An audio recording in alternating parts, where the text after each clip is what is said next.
नमस्कार मित्रांनो, श्री स्वामी समर्थ महाराजाच्या पवित्र चरणी कोटी कोटी प्रणाम। आज आपण स्वामी समर्थाच्या कृपेवर आधारित एक प्रेरणादायी कथा ऐकणार आहोत। ही कथा आपल्याला शिकवते की कितीही मोठे संकट आले तरी स्वामीवरील विश्वास कधीही सोडू नये।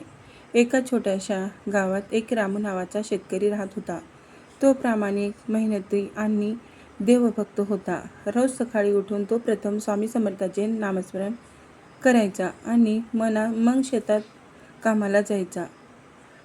पण एक वर्ष असे आले की पाऊसच पडला नाही। शेत कोरडे पडले, पिके जळून गेले, घरात धान्य कमी झाले, खर्च वाढू लागले। गावातील अनेक लोक निराश झाले। काही लोक रामूला म्हणाले, फक्त नामस्मरण करून काही होत नाही, आता आशा सोड। रामू शांतपणे म्हणाला, स्वामी माझी परीक्षा घेत आहेत, मी मेहनतही करीन आणि त्यांचे नामही घे। तो रोज सकाळी मनापासून जप करू लागला, श्री स्वामी समर्थ, श्री स्वामी समर्थ। जपामुळे त्यांच्या मनात धैर्य निर्माण झाले।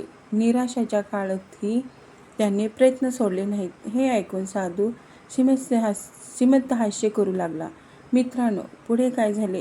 त्या साधूने रामूला काय सांगितले आणि स्वामी समर्थांची कृपा त्याच्या जीवनात कशी प्रगट झाली हे आपण पार्ट 2 मध्ये जाणून घेऊ।